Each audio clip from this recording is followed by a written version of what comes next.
అండి, అందరికీ నమస్కారం అండి. సగ్గుబియ్యం జావ తయారు చేయ విధానం చూపిస్తున్నాను చూడండి.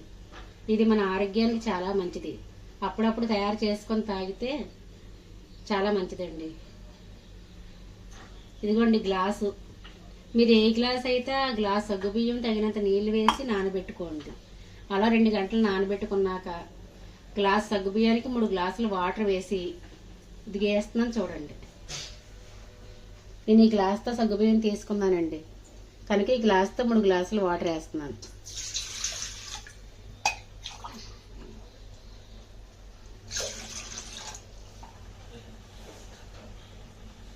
ఈ వాటర్ని బాగా మగ్గనివ్వండి.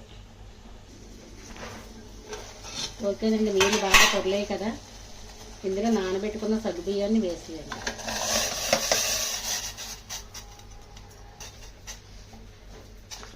ఇలా వేసుకున్నాక అలా మరగనివ్వండి. మీడియం మంటలో పెట్టుకోండి. వంట చేసేటప్పుడు మనం మీడియం మంటలో పెట్టి వండుకుంటే ఆ వంట బాగా వస్తుందండి. పెద్ద మంట మీద అయితే ఏ వంట అయినా మాడిపోతాయి, త్వరగానే టేస్ట్ రాదు.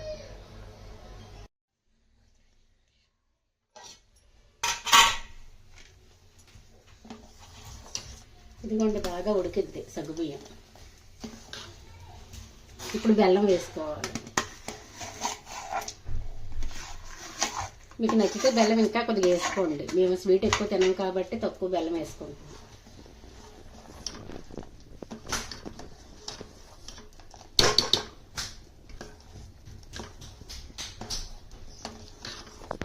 ఇలా ఒక 5 నిమిషాలు ఉడకనిచ్చి కట్టేసేయండి. ఇదిగోండి జావ రెడీ అయిపోయింది. ఇది కనీసం నెలకు ఒకసారి అయినా తాగితే చాలా మంచిది ఆరోగ్యానికి. స్టవ్ ఆపేస్తున్నానండి. ఇంకా